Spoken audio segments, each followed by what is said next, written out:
Welcome to Dads Meet World, a preview for a podcast called Dads Meet World. Join two dads as we dive into one of our favorite shows, Boy Meets World. I'm a dad, and I'm Tyler. And I'm also a dad, and I'm Brett. And welcome back to our little sneak preview of a little bit of what you can expect from the full-blown podcast when it comes time to check it out. Yep, exactly.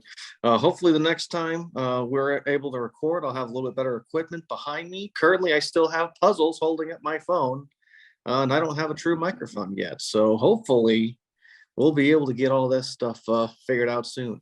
We're going to start a Patreon just for Tyler. Yes. But I have a new bucket of questions that we'll go ahead and get into in just a second. Last bucket, apparently I was not supposed to use it, and all the questions were thrown away. So I've written up same ones and a couple of new ones. So let's just see what happens. All right, bring it on, Big Daddy. All righty. Good mix. Here we go.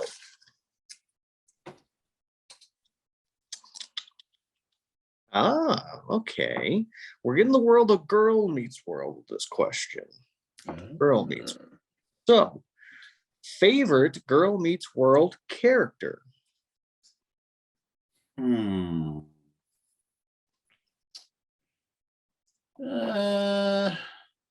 Augie.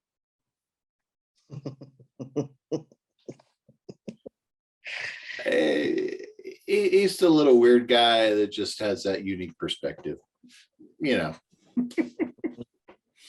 I mean, I will say I do appreciate within the first couple episodes, they're like, he's 5 years old. He has to find his soulmate right now. Well, by fifth season, that's what happened with Corey and Topanga. Mm-hmm. Yeah, I do like Augie. Some of his stuff tends to drag a little bit because there's only so many things you can do with a 5-year-old. But whenever they would do like a specific Augie show, like an episode, like it would always be interesting. Like the one where they try to figure out who's killing the goldfish, all of them. But it's just adorable, way of trying to help a kid solve a problem. So I never had a problem with Augie. I always thought he was cute. I feel like mine is a bit of a cheat, but I'm going to say it anyway, only because we were doing a family rewatch of Girl Meets World, introducing it to my son. And I really, really like the character Katie. And that would be Maya's mom, for those that don't know. And I think what I appreciate about her is initially when she's talked about as like this horrible mom who's never around. And, there's innuendos of being like Sean's mom, of Sean's mom disappearing, never being around. And then as you learn that, no, she's not, she's just always working. And to afford their life, even though it's not much, she has to kill herself to do it, to make sure she has clothes and the stuff that she wants to be able to have, and Maya's not really appreciative of it, until Sean kind of helps her to understand of, just how much her mom does for her. So, and I think as now a parent watching it, I don't think if I wasn't a parent, I don't think I would come to that conclusion, but I know of plenty of days when I work my butt off and then, feels like it was for nothing. And then, I don't do one thing for my son. He thinks I hate him, those aren't good days. They happen. And that's just part of being a parent. Yep. So Augie and Katie, I think those are two good answers. I was just going to ask you if you had any follow-up thoughts on Katie you'd like to add. Nothing to add. You pretty much hit all the bases for me for Katie too. Okay, cool. Next question. Yeah, drum roll. Alrighty, let's see what we got. Ooh, what do we get? Favorite Feeny lesson. Ooh. I'm gonna give you a caveat. We cannot use the last lesson of, do well, try, I love you all. True Feeny lesson. Favorite Feeny lesson.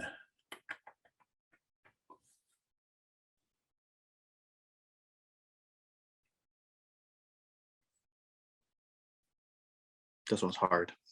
It is. They're all fighting for attention at this moment in my head. Mm-hmm.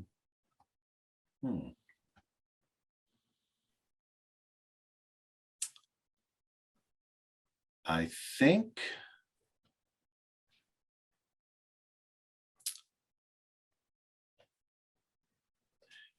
it's not so much one that he taught, rather one that Sean caught.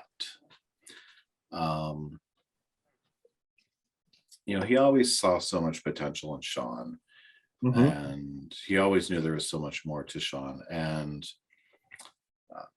when Corey and Sean get the keys to his cabin, and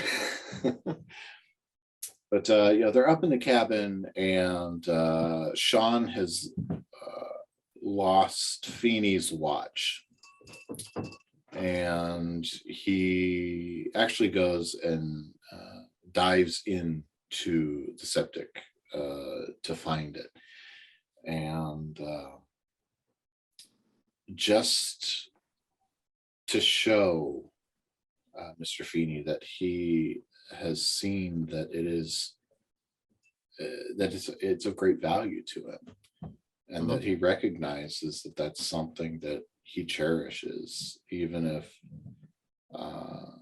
Mr. Feeny doesn't see that himself. So it's kind of one that they both learn together, that Mr. Feeny really sees in that moment that Sean really does understand a little bit of who he is, and Mr. Feeny's, all that time and effort he's poured into Sean up to that point really has paid off for a kid who with any other teacher might not have bothered.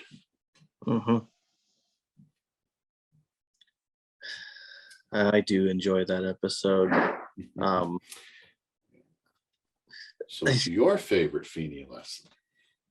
I just want to say, I think what I always love about this show is there's such a different dynamic he has with Eric, to Sean, to Corey, and to Topanga. They're not all the same. He may teach all of them at the same time, but he's trying to teach them different lessons, which leads into my favorite lesson, which is the one has the Escobar one, where he gives Sean the task of getting Super Bowl tickets because it's an impossible task, for Corey to help him and for Topanga to stay out of it. Yet I think what I like about this is it's not a true school lesson. It is a life lesson. It is that hard lesson of, what do you do when your friends don't want to go in the direction you want them to go? What do you do when your friends try to solve every problem for you? What do you do when no one appreciates how hard you're trying? And I think now as an adult, I can see more of this lesson with Feeny of just how genius it truly is. The outcome isn't as important as just the effort that is there. And also it's a great episode where Corey and Sean and even Topanga are in the wrong the whole episode. And they try to think, oh, we outsmarted you, we figured it out. It's I don't want you to figure it out. I just want you to do it. Do the thing you say you're going to do. It does. We are hot and you are cold. Well, it does go back to the ultimate lesson. Try. If you're not trying, then you're not doing anything. Yep. So, oh, I didn't actually write down that that's the one we did. Well, I think we have time for one more for this little preview snippet. I think so. We're gonna do something a See little what we different. got. Two of them. All right, I have two. Quiet, Alexa. Okay, I'll remind you tomorrow at 2 a.m. Okay. 2 a.m. All right. All right. I have two slips in my hand. Right hand, left hand. Which would you Left. like me to select? Let's go left. Left. All right. We'll go left. Oh, this is a great one to end on. Favorite season of Boy Meets World? Oh, I'm gonna go with season 5. Ooh, that's It's the senior year. We had Corey and Topanga's big breakup, and the furtherance of their apartness. We had Lauren. We had Eric getting into college. We had Jack. There's just so much going on, and there's so much change and growth for the whole gang. And even Angela coming on board. Just a banner year for the whole gang, really. Mm-hmm. Yeah. Well, it's like re-establishing the status quo of what the show now is. Mm-hmm. And that includes with a new title card that stays throughout the whole show. Yep. Well, it does adjust, but for the most part, it's that theme song, and that's probably what I would say is the classic. That's the theme song I think of when it comes to Boy Meets World. Yep. That's such a good season. See, this is honestly probably season 5 would be the season I would go back to most often. I think that's the one as a kid I remember the most. Because I firmly as a kid remember, and then there was Sean, probably because it scared me. But, after that,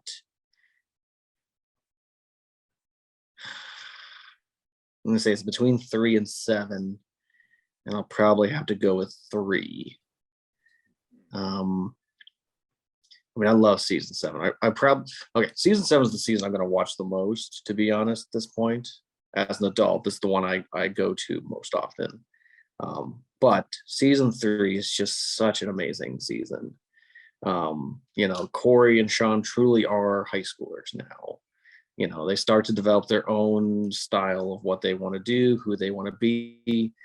Corey and Topanga start dating, and their relationship in the beginning is just adorable. And then Corey and her break up, and then how do they remain friends? Do they remain friends, or do they just cut each other out of their lives? And then Corey attempting to date other girls and actually finding out he's actually not half bad at dating other girls, apparently, except it's just not Topanga. And then them going to Disney World is probably one of my favorite episodes. All of the ways that Corey attempts to woo her, and none of them really work until just a collaboration at the end of, hey, you did all these things. Yep. And probably one of the It classic. was a rather magical finale, wasn't it? Yeah. But the classic line of, why did we break up? So we could get back together. And then you had one more episode where Corey's insecurities of his relationship with his brother came out. And for some reason that, that gels with me. The younger brother wanting more from their older brother. I don't know why, but Yeah, I don't know why that would gel with you. You're saying that because you're the older brother. Yeah. I'm kind of the Eric in my family. just not quite as dumb. I would imagine. Well, I think we've answered some questions, I think so. and in between And I our think I think before we go, you owe me a dad joke. I do. I actually have two of them in front of me, and I'm Ooh. gonna go with my second choice because the first Okay. choice is my classic, and I want to save that for a special one.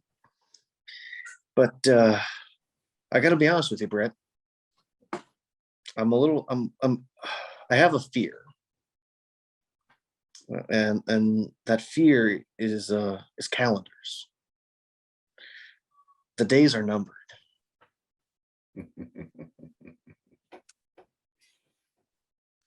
Oh, yes, they are. And that is our time, and that's our dad joke. And we will see you next time as we get ready to kick off Dad's Me World. See you next time. Good looking. See you, good looking. Guy wakes up of Cuca.